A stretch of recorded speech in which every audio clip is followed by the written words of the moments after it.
그때 11제자는 갈릴리아로 떠나 예수님께서 분부하신 산으로 갔다. 그들은 예수님을 뵙고 엎드려 경배하였다. 그러나 더러는 의심하였다. 예수님께서는 그들에게 다가가 이르셨다. 나는 하늘과 땅의 모든 권한을 받았다. 그러므로 너희는 가서 모든 민족들을 제자로 삼아 아버지와 아들과 성령의 이름으로 세례를 주고 내가 너희에게 명령한 모든 것을 가르쳐 지키게 하여라. 보라, 내가 세상 끝날까지 언제나 너희와 함께 있겠다. 주님의 말씀입니다. 평안입니다. 오늘 무슨 축일이죠? 삼일체 대축일입니다. 그죠? 오늘 이 삼일체 대축일에 맞는 노래가 있을까요?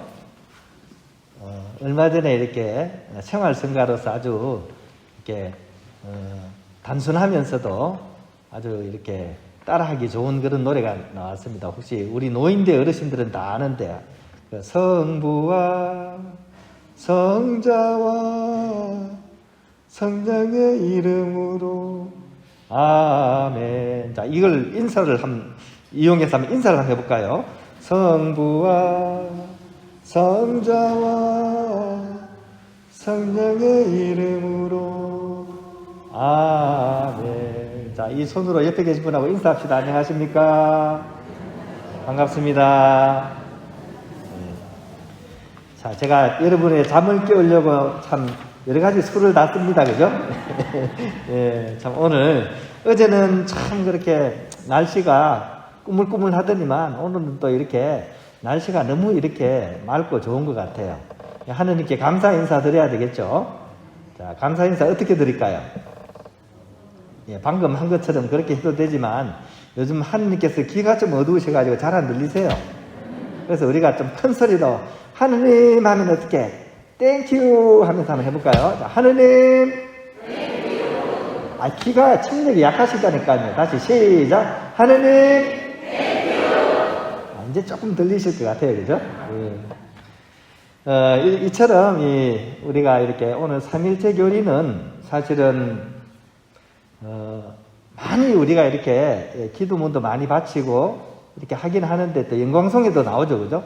자주 많이 바치긴 하는데 사실은 우리가 인간의 이성으로 파악하기에는 그렇게 쉽지가 않은 그런 교리입니다. 아주 복잡하고도 어려운 교리입니다. 특히 인간의 어떤 이성을 통해서 이렇게 도달할 수 있는 그런 지식이 아니기 때문입니다.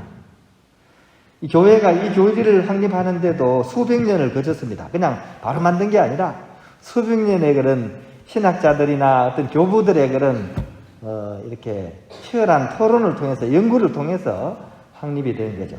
그리고 이 확립된 교리마저도 처음 읽어보면 도대체 무슨 말을 하는지 읽어보면 그죠? 일본 사람은 읽어보고 뭐라 그러냐? 아리까리하다 그러냐? 아리까리하다. 독일 사람 읽어보면요, 애매모호하다, 애매모호하다. 아프리카 콩고 사람은 긴가민가, 긴가민가 합니다. 중국 사람이 읽어보면요, 갸우뚱합니다. 갸우뚱.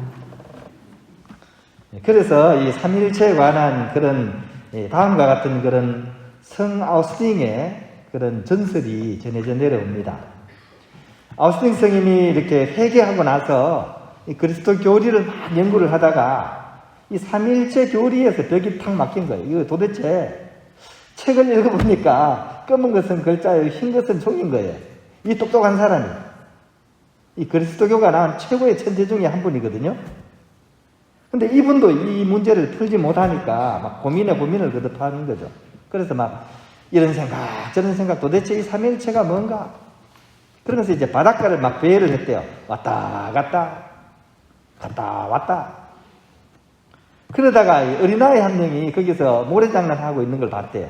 어린아이가 모래사장에 구덩이를 파고 거기다가 조가비를 가지고 바닷물을 탁 떠가지고 그 구덩이에 물을 싹 붓더래요. 또 떠서 붓고 떠서 붓고. 그게 좀 이상하잖아요. 그죠? 그래서 꼬맹아, 너 지금 뭐 하냐? 그러니까 내가 지금 이 바닷물을 다 퍼가지고 이 구덩이에 채울 거야. 그래서 이 아우스팅 이분이 막 이렇게 약간 좀 웃으면서 이 꼬마야, 이 바다가 이렇게 넓은데 이 바닷물이 어떻게 이 구덩이에 들어가겠니? 이렇게 얘기하니까 그 꼬맹이가 이렇게 이 아우스팅을 딱 쳐다보더니만 내가 이 바닷물을 여기 다 넣을 수 있을지언정 당신이 삼일체 교리를 이해하지는 못할 거다. 이렇게 얘기하고 뿅 하고 사라졌대요. 믿거나 말거나겠죠. 그죠? 이야기가 실제 사건이었는지 지어낸 얘기였는지는 이렇게 모르겠지. 아마도 지어냈겠죠. 그죠? 그만큼 삼위일체 교리는 인간의 이성을 통해서 머리를 통해서 이해할 수 있는 지식은 아니다. 신비에 속하는 부분이다. 이런 걸 이제 강조하기 위한 그런 이야기라고 할 수 있습니다. 하지만 어쩌면 이 온 우주를 담고도 남을 수 있는 게 있죠. 우리가 가진 것 중에 온 우주를 다 담고 나서도 남을 수 있는 게 뭐가 있을까요? 우리 인간이 가진 것 중에. 그렇죠. 마음. 우리 사람의 마음은 온 우주를 다 쓸어 담고도 어떻게? 그러고도 남습니다. 하다못해 욕심도 그죠? 우리 욕심이 한계가 있나요? 욕심이 한계가 있어요? 한계 없습니다. 온 우주를 다 쓸어 담고도 그러고 나서도 어떻게? 조금 더 가질 수 있는데 이렇게 생각하죠. 그죠? 그것처럼 인간의 마음은 반대로 생각하면 그죠?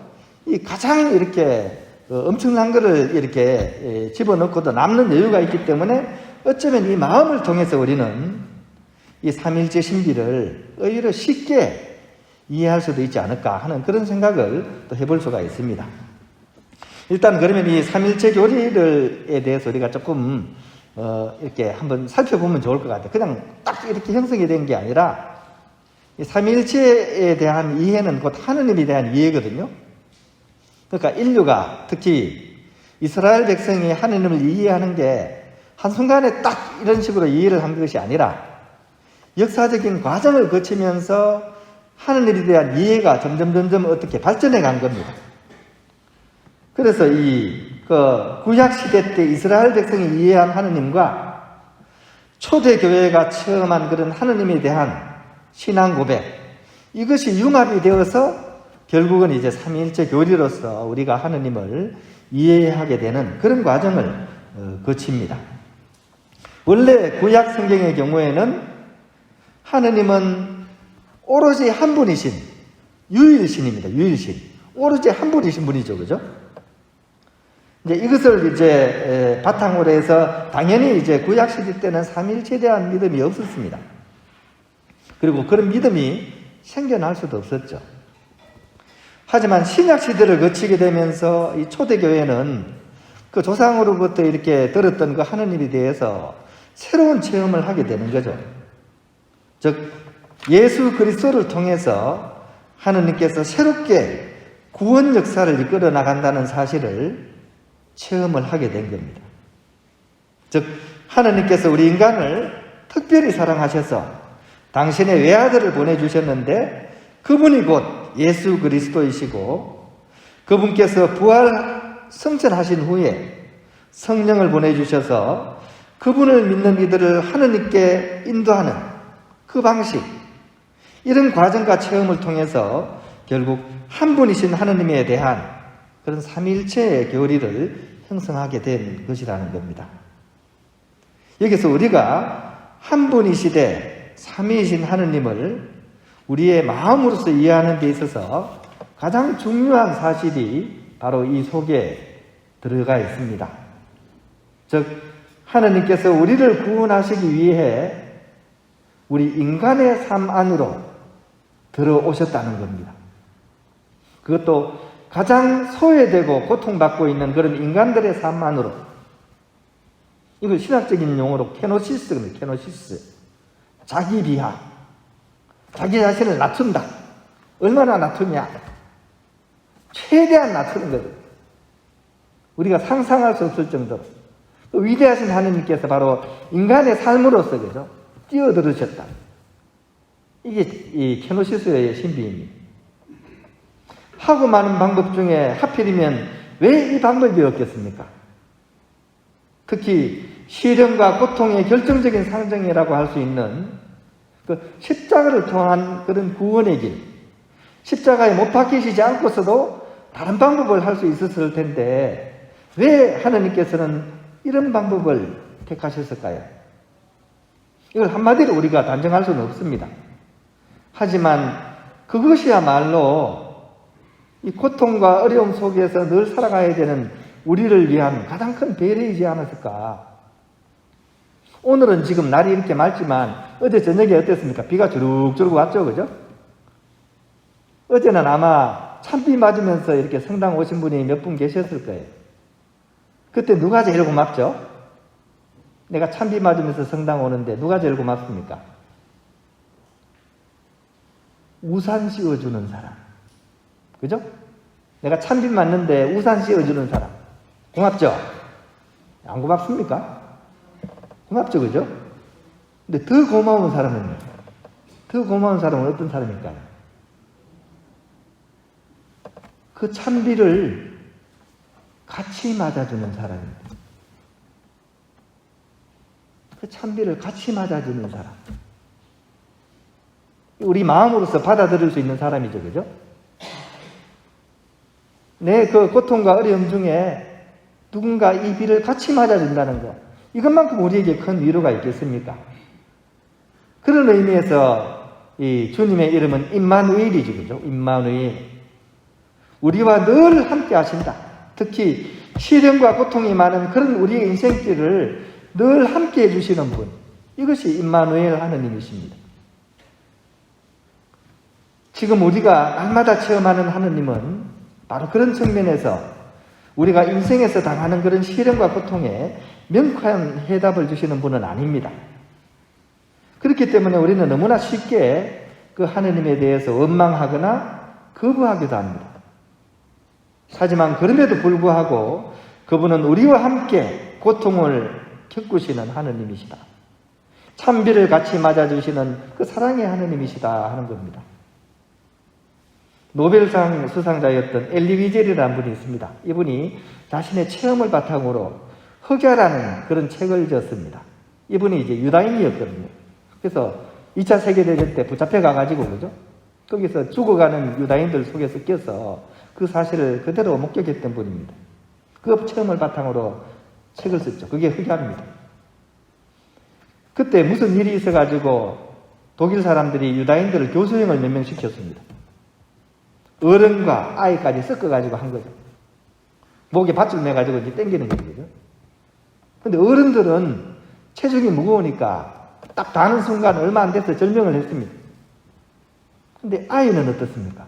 아이는 몸이 가벼우니까 이게 대롱대롱 달려가지고 숨이 빨리 끊어지지 않는 거죠. 대롱대롱 달려 있었습니다. 30분 동안. 이 장면을 보면서 하느님을 철저히 믿어왔던 그런 유다인들 사이에서도 웅성웅성대는 소리가 들립니다. 이 순간에 하느님은 과연 어디에 계신가? 하느님은 과연 어디에 계신단 말인가? 그 순간 이 엘리위젤의 마음속에 이런 소리가 울려왔다 그럽니다. 여보게, 그분은 바로 저기 달려 계시지 않는가? 그 버둥버둥대면서 교수형을 당하고 있는 그 어린아이의 그 모습 속에서 엘리위젤은 위로해 주시는, 함께 해주시는 하느님을 신앙적으로 체험을 한 겁니다. 이처럼 인간의 눈높이에 맞추어서 인간의 삶의 자리에 몸을 맞추어서 오롯이 함께 하시기 위해서 우리에게 다가오신 그 사랑 자체이신 사랑의 하느님. 바로 그렇기 때문에 진정으로 삼위일 수밖에 없다는 것이 이 삼위일체 신비의 핵심이라는 것이고, 더불어 우리네 삶의 현장이 바로 그런 삼위일체 체험의 성력이라는 것, 이것을 우리가 기억하면 좋겠습니다. 세상살이는 원래 어려워서 세상살이입니다. 특히 그리스도인으로서의 그 세상의 삶은 더 어렵다고 할 수 있습니다. 이 등에다가 이렇게 큰 짐을 지고 있는 달팽이처럼 윤리적으로, 도덕적으로, 사랑의 이중계명을 지키면서 가야 되는 그 무거운 짐을 지고 가야 되기 때문에 더 무거운 인생일 수가 있습니다. 거기다가 하느님께서는 이 당신을 따르는 이들이라고 해서 특별히 더 잘 챙겨주시지도 않습니다. 오히려 날마다 일용할 양식을 달라고 기도하는 우리에게 빵이 아닌, 밥이 아닌 벽돌을 던져주시는 것만 같습니다. 그럴 때마다 우리는 하느님도 무심하시지, 왜 하필이면 나에게 이런 고통을 주는가? 라고 불평을 하기가 쉽습니다. 심지어 어떤 분은 그 던져진 벽돌에 분노의 발길질을 하다가 발등과 발톱을 날리기도 합니다. 하지만 참으로 하느님께서는 우리를 참된 구원으로 이끄시기 위해 임마누엘 하고 계신다는 그 삼위일체의 신비를 아는 사람은 오히려 이 나에게 던져진 이 벽돌로서 아름다운지 하느님을 위한 성전을 지어 나갈 수 있어야 될 것입니다. 즉 삼위일체께서 언제나 머무르시는 그런 아름다운 성전을 지을 수 있도록 말입니다. 그런 의미에서 이 주기를 기뻐하면서 우리는 삼위와 함께 가자. 삼위와 함께 가자. 그런 의미에서 우리 하나님께 다시 한번 감사의 인사 드리면 좋겠습니다. 이제 잘할 수 있죠? 하나님 하면 어떻게 해요? 땡큐! 한번 해봅시다. 하나님! 한 번 더. 하나님! 약합니다. 하나님! 영광의 성부와 성자와 성령께